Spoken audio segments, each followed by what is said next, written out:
Thank you for clicking on the video. Today we're going to be taking a look at some brand new VR and MR games that I experienced while at Gamescom inside the Home of XR booth. It was absolutely fantastic, the first time that anything like this has been put out there in the public to just show how much hard work and how much passion there is for VR all in one place. It was absolutely brilliant.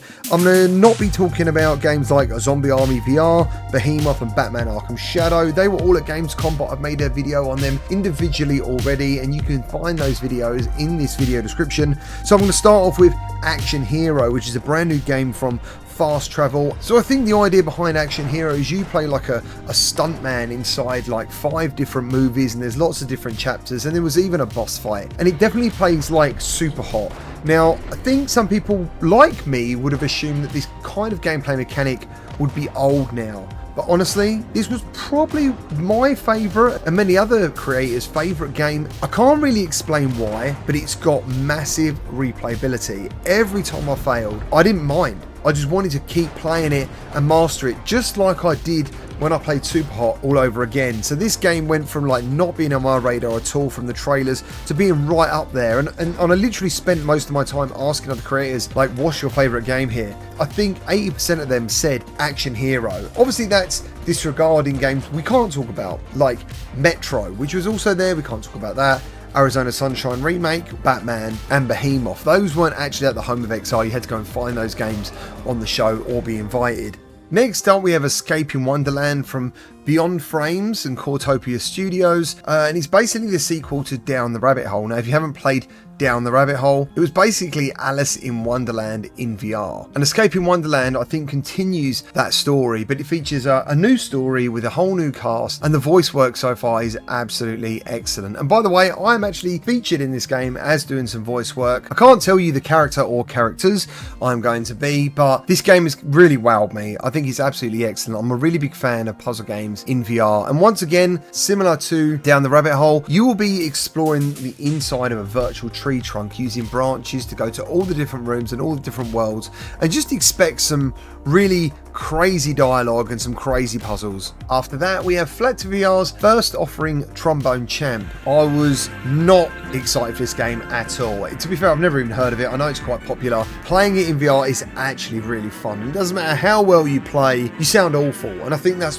what made it so fun to play. And I think the modders have done a fantastic job on this. You would not know this was originally a flat game. It plays fantastically well in VR, and I'm very much now looking forward to playing it again. The other FlatVR game they had on display was Wrath Aeon of Ruin, which is coming to us from Team Beef. I have featured this game maybe about 9 months ago, I'm not too sure. I'll leave a video to that in the description. And if any of you are like retro FPS fans, this game is exactly what you're looking for. And I'm very much looking forward to getting my hands on an updated build very soon. Following on from that, we have Ember Souls coming from Virtual Age Games. These are the guys behind Guardian Frontline, and what they're aiming to do is bring like a Prince of Persia style game to VR. And even though it does still feel very indie to me, I think they've done an actually really good job. Like the fact that you can just grip on this side of these curtains and slide down. The sword combat was actually pretty good, and they've still got some time to develop it. Graphics are quite nice, and the grapple mechanic was pretty cool too. There's a lot of very quick movement going on, and I believe you can slow down time if you want, or turn that off just to make the game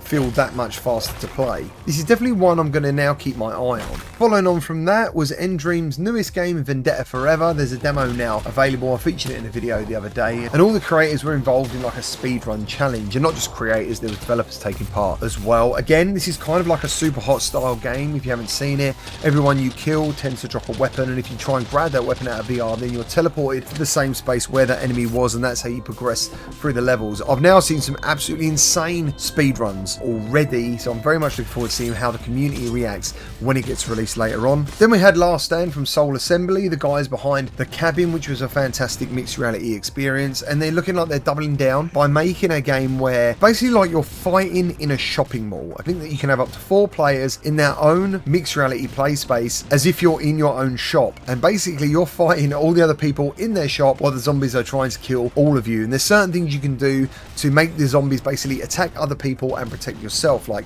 set off alarms, shoot down the walls, and set off certain traps. This is still very early, but to be honest, I had a really great time with this one. Following on from that, we have Memorium from Patient 8 Games, and the aim of this game, or the focus should I say, is basically to bring a Dead Space style game to VR. I really enjoyed what I played of it. It's still very early, it's like a year off, but it's got the atmosphere, it's got the artwork, and it's definitely got the teams involved to make the game really good. These are the guys behind the BioShock mod in Half-Life Alyx. You can just tell they're a bunch of talented guys. If you haven't seen Memorium yet, let me know down in the comments if you want to see a full gameplay video of what is currently on offer. If you didn't have this on your radar, this is one of those games that you need to look into. Now, one of the really big surprises was the new offering from Saber, the developers from Hubris. They're going full tilt into mixed reality with Walltown Wonders, and unfortunately my gameplay isn't that good. You know, it's just like a casted video, which means quite low quality, but it was an absolutely brilliant experience. Basically, there are little people living inside the walls of your room, and you need to help them build a town on the walls of your room. And it goes so much further than that. They jump on your hand, you can build like an airstrip, places for them to stay, places for them to eat, drink. But it was beautiful. Like, it was really beautiful watching these little towns come to life on your wall. And I experienced something, I think it's called phantom sense. So when I had one of the little characters on my hand and I was looking at them, I thought I could feel that person. It sounds like BS, to be honest, but if you've played mixed reality, it's like a little tingle. Like, it's like your brain is telling you there's something on your hand even though there's nothing there. That was pretty wild. And yeah, just little things like, as I said, I mentioned the airstrip, being able to fly a plane around your airspace through like little rings, and using a fan on the back of my hand to blow an air balloon around.